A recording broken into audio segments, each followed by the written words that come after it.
আসসালামু আলাইকুম রহমতুল্লাহ। চলে এসেছি বেসিক ক্যালিগ্রাফি কোর্সের 6ম পর্ব নিয়ে আপনাদের কাছে। আজকের ভিডিওতে আমরা শিখব কিভাবে ব্যাকগ্রাউন্ড কালার করব ক্যানভাসের মধ্যে। এক্ষেত্রে কয়েকভাবে ব্যাকগ্রাউন্ড কালার করা যায়। তো আমি প্রথমে আপনাদেরকে সহজ পদ্ধতিতে ক্যানভাসে কিভাবে ব্যাকগ্রাউন্ড কালার করবেন তাই শেখাবো। তারপর আমি আবার আপনাদেরকে অন্য পদ্ধতিটাও শেখাবো।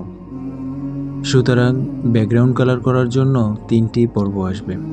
একটা নিয়ম শেখাবো আমার নিজের নিয়ম, অর্থাৎ আমার কাছে যেভাবে রং করতে সহজ মনে হয় সেভাবে শেখাবো। আরেকটা শেখাবো ব্যাকগ্রাউন্ড কালার করার মূল নিয়ম, অর্থাৎ যেভাবে রং করার নিয়ম সেভাবে শেখাবো। আরেকটা শেখাবো কিভাবে কাগজে আপনারা ব্যাকগ্রাউন্ড কালার করবেন। আমরা যখন ব্যাকগ্রাউন্ড কালার করব তখন সর্বপ্রথম ক্যানভাসটিতে পানি স্প্রে করে নেব। এরপর আমরা রংগুলো নিয়ে এভাবে ক্যানভাসে রেখে দেব, অর্থাৎ যে জায়গায় আমরা যে রংটা করতে চাচ্ছি সে জায়গায় এভাবে রংটা ঢেলে নিব। এরপর আমরা একটা বড় ব্রাশ নিয়ে এভাবে ট্যাপ ট্যাপ করে রং করব। এভাবে করলে আমার কাছে মনে হয় যে রংটা সহজেই মিক্সড অন হয়ে যায়। আপনারা দেখুন যে আমি শুধু ট্যাপ ট্যাপ ট্যাপ ট্যাপ করেই যাচ্ছি, এতে করে দেখা যাচ্ছে রংগুলো ভালোভাবে মিশে যাচ্ছে। তবে এই ক্ষেত্রে খেয়াল রাখবেন যেখানে আপনার রংটা হবে সেখানে বেশি গাঢ় রাখবেন আর আস্তে আস্তে সাইডের দিকে হালকা করে যাবেন, তাহলে রংটা অনেক সুন্দর দেখা যাবে। আরেকটি বিষয় লক্ষ্য রাখবেন যে দুইটা যখন কালার একসাথে করবেন তখন এর মাঝখানে একটু সাদা রং ব্যবহার করবেন। এতে করে দেখা যায় দুইটা রঙের মিশ্রণ খুব সুন্দর করে হয়ে যায় এবং দেখতেও অনেক সুন্দর দেখা যায়। আপনারা আমার ভিডিওটা ভালোভাবে লক্ষ্য করলেই দেখতে পারবেন। আর আজকে যে মূল টপিকটা তা তো আপনাদেরকে আগেই বলেছি যে আমি আমার নিজস্ব নিয়ম আপনাদেরকে শেখাবো। আর এই নিয়ম শেখানোর ক্ষেত্রে আমি আপনাদেরকে দেখাচ্ছি শুধু ব্রাশ দিয়ে ট্যাপ ট্যাপ ট্যাপ ট্যাপ করেই যাচ্ছি, কোনো প্রকার নিয়ম অবলম্বন করছি না, কিন্তু তাও আমার ব্যাকগ্রাউন্ডটা রং করা হয়ে যাচ্ছে। এতে করে কোনো প্রকার সমস্যা সৃষ্টি হচ্ছে না। তবে আমি এখানে একটা ভুল করেছি, কালারটা ঠিক মতন চয়েস করতে পারিনি। সেক্ষেত্রে দেখা যাচ্ছে আমার কালারটা কেমন যেন দেখা যাচ্ছে। তবে আপনারা শেষের দিকে দেখতে পারবেন কিভাবে আমি ব্যাকগ্রাউন্ড কালারটাকে আরো উজ্জ্বল করে তুলি। তাই দেখতে থাকুন পুরো ভিডিওটি।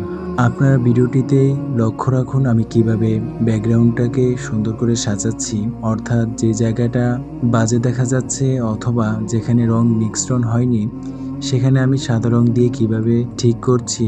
আমরা যে রং করব আর সাথে সাথে তা সুন্দর হয়ে যাবে তা কিন্তু নয়, বরং আমরা রং করব এবং দেখব যে এখন সুন্দর দেখা যাচ্ছে কিনা। যদি না দেখা যায় তাহলে কি করলে সুন্দর দেখা যাবে তা করার চেষ্টা করব আমরা। সুতরাং সেভাবেই আপনাকে রং করার প্রচেষ্টা চালিয়ে যেতে হবে।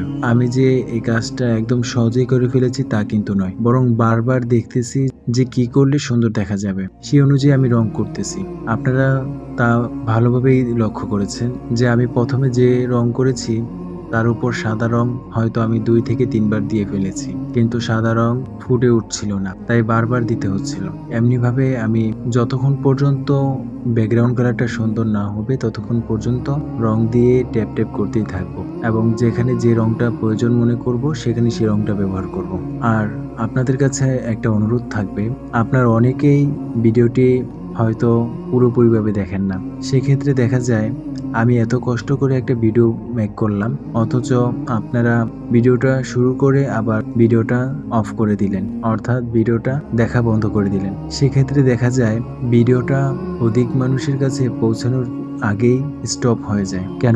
কেননা আপনারা যদি আমার ভিডিওটা ঠিক মতো না দেখেন তখন ইউটিউব থেকে একটা গাইডলাইন আসে যে ভিডিওটা হয়তো ভালো না, এজন্যই মানুষ ঠিক মতন ভিডিওগুলো দেখছে না, তাই এই ভিডিওর প্রচারটা বন্ধ করে দেয়। কিন্তু যদি আপনারা আমার ভিডিওটা পুরোপুরিভাবে শেষ পর্যন্ত দেখেন তাহলে এক্ষেত্রে এই ভিডিওটা অধিক মাত্রায় প্রচার হতে পারে। সেক্ষেত্রে শুধু যে আমার লাভ তা কিন্তু নয়, বরং আপনাদের তো লাভ হচ্ছেই, সাথে যারা ক্যালিগ্রাফি শিখতে চায় তারাও ভিডিওটা দেখতে পারবে এবং তাদের সামনে পৌঁছানো মাত্রই তারা এই ক্যালিগ্রাফি কোর্সে শরীক হতে পারবে। তো এবার আসি আমাদের মূল কথায়। আপনারা দেখুন যে ব্যাকগ্রাউন্ড কালারটাকে সুন্দর করার জন্য আমি হলুদ রং দিয়ে ব্যাকগ্রাউন্ডটাকে ঠিক করছি।